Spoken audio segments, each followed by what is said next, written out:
Hi and welcome back to a new video again from Computex 2024. I'm now at Montech.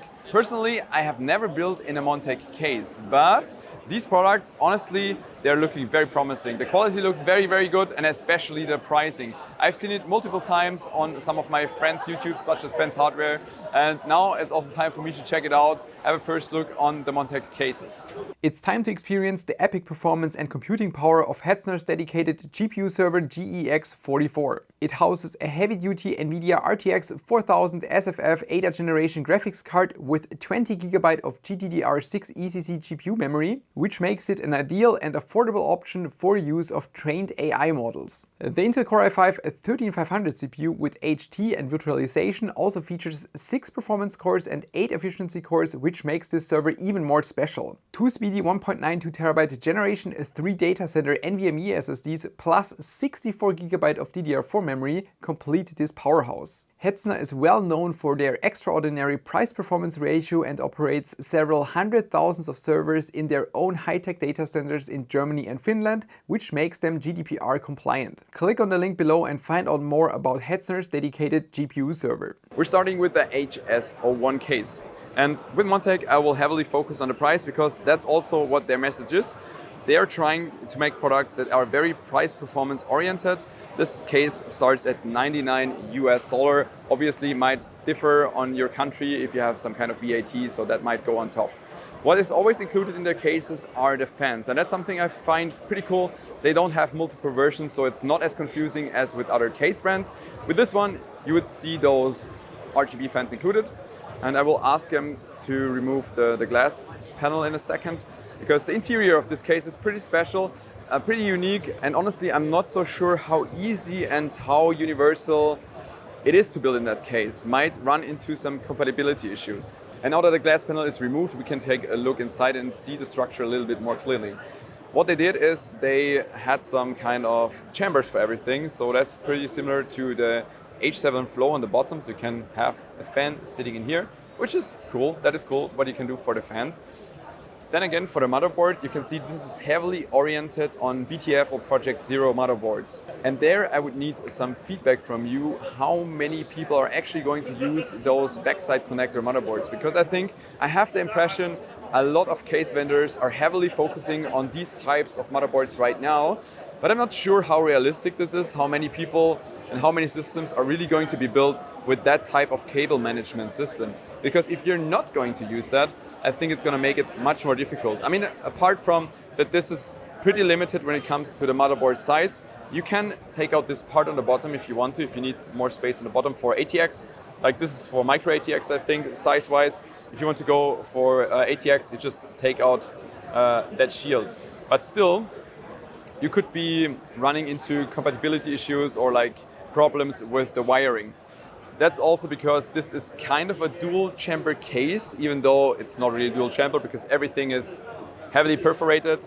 But you can see the PSU sits here with the cable connection to mainboard and graphics card facing downwards, and the power cord hanging off to the top. You can see this going through here to the backside of the case. And because of that nature of the design, I think depending on the motherboard, it might not be easy to do the cable management in that type of system. If you're using BTF Project Zero, I think this is pretty cool. It will make your system look very, very clean because it will just directly cut off here. You will have all the cables going to the back. So if it's Project Zero BTF, then I think this is definitely really cool. Apart from that, not sure how convenient this will be. But the general design, I think, is pretty awesome.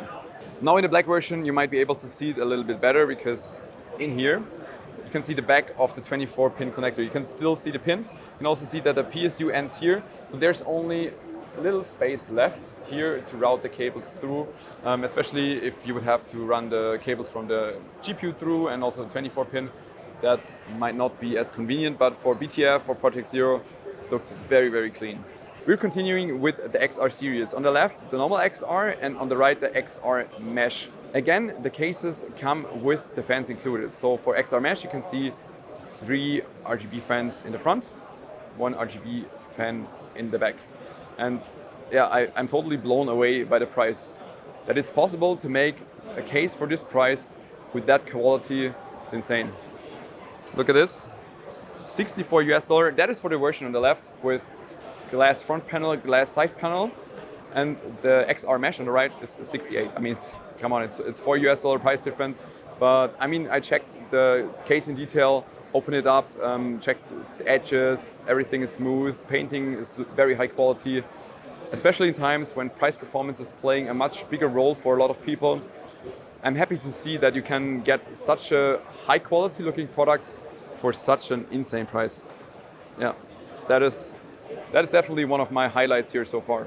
Montech is now also stepping into the AiO business, but what we have to keep in mind is that same with a lot of other brands, they are not actually the manufacturer of these. And that's also what allows them to give you a high warranty right now, because they say they will come with a 6 years warranty.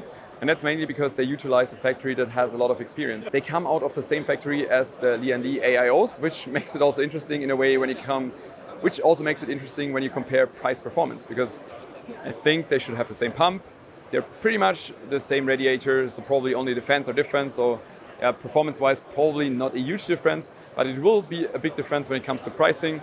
So a 240 is about $85, and a 360 is about $106. So that is roughly, from what I remember, about 50 to 70 US dollar cheaper than Li&Li, and you can potentially get exactly the same performance, just with a different look. That's obviously something up to you to decide if that's something that you like. But again, it's very price performance oriented. Quick look at the Sky 3 cases. They're a little bit more narrow. They have those bent window, but also it's not one part. You can see a cut in here, which is fine. I think it still looks very good. Also with those fans that are included. But the unique part about this case is the front. There are two 80mm fans included. And it's been a while that I saw 80mm fans in cases. They claim that this is to enhance cooling performance, so this is additional intake and is supposed to deliver more cold air towards your graphics card.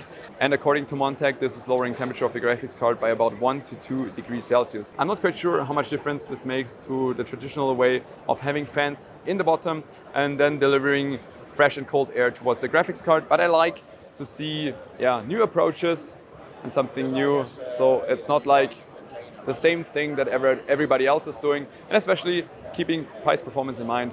I think with about 120 US dollar and the fans included, that's a pretty awesome looking case. Quickly also covering the PSUs. I didn't really want to cover them because especially with PSUs, I'm not quite sure, I'm not an expert in that field, and that's why when I don't know what's inside, I rather usually not cover it. They just told me that this is a Vertex Seasonic OEM, so that's the same internals as in a Seasonic Vertex PSU, which is a well-known PSU. I've used it myself, also ran some advertisement for it. And yeah, the Seasonic PSUs in general are pretty awesome. So that's why I just want to include them and tell you, if you ever come across them, then you know what's actually inside and it's not just a cheap brand. Pricing wise, 750 watt is about $160. 1000 watt is about $190. That's it from Montech. I hope you enjoyed this video. See you next time. Bye bye.